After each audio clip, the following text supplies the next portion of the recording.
दिल्ली प्रदेश Congress committee के विक्रम लोहिया जी जो प्रवक्ता हैं, उनसे हम बातचीत करेंगे। जो आज ये टॉर्च मार्च निकालने के लिए गए थे और बीच रास्ते में ही पुलिस ने उनको डिटेन कर दिया और कांग्रेस के जितने भी कार्यकर्ता उनको डिटेन करा।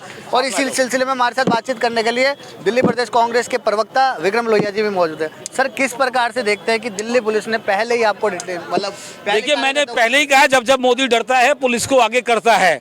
आज देश में और दिल्ली में क्या हालात हैं किसी से छुपे नहीं है। एक बार मेरी माँ खड़ी है, मेरी माँ से पूछ लें, क्या आप भारतीय जनता पार्टी की सरकार से खुश हैं माँ? आप बताएं माँ, एक बार पूछें, एक बार जरा।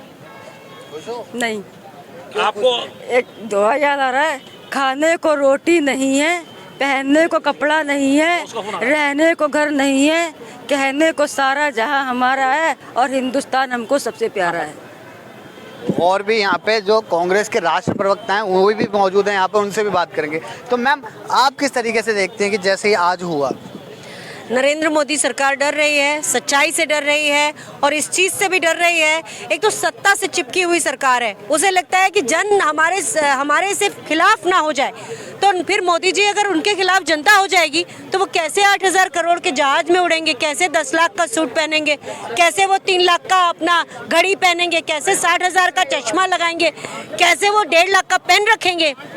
इन सब चीज़ों के कारण नरेंद्र मोदी डरते हैं और वो एक ऐसे गैर जिम्मेदार आदमी हैं जो ना अपनी पत्नी को साथ रख सके और ना इस देश को वो आगे बढ़ा पा रहे हैं। जो भी उनके ऊपर कुछ कहता है उसको वो सीधे जेल में डालते हैं या उसके ऊपर अलग अलग तरीके के अपराध लगा देते हैं। पर आज जो आपकी कैंडल मार्च थी वो उसको शुरू होने से पहले ही जो है कार्यकर्ताओं को डिटेन कर दिया गया, इस चीज़ में आपकी क्या राय है?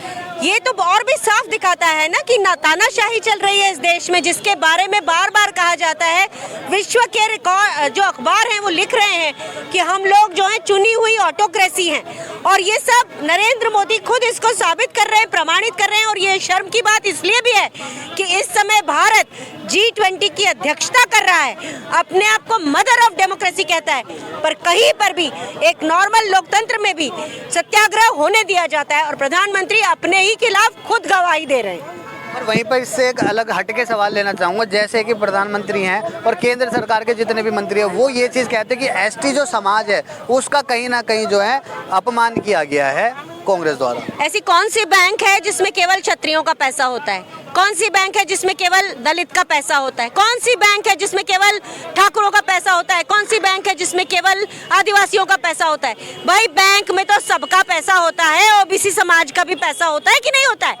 तो अगर उन्होंने कहा कि नीरव मोदी पैसे लेके भाग गया तो उसमें, और ये भी कहा कि मोदी चोर है, तो मुझे ये बताइए कि वो सारे समाज के हित की बात कर रहे थे या अपनी बात कर रहे थे, अपने घर के खजाने की कोई बात कर रहे थे? भाई, बैंक में तो सबका पैसा है, तो उन्होंने ओबीसी हित की बात की थी, जबकि ये सरकार उठपटांग झूठी बातें कर रही है। बहुत शुक्रिया हमसे बात करने के लिए। तो ये थे हमारे साथ बात करने के लिए विंग कमांडर अनुमाचार्य, जिनका साफ तौर पर ये कहना था कि जो केंद्र सरकार है वो कहीं ना कहीं जो है जबरन इन चीज़ों को सामने ला रही है। फिलहाल के लिए बस इतना ही। कैमरा पर्सन विशाल के साथ मैं अभिषेक, न्यूज़ इकॉन, दिल्ली।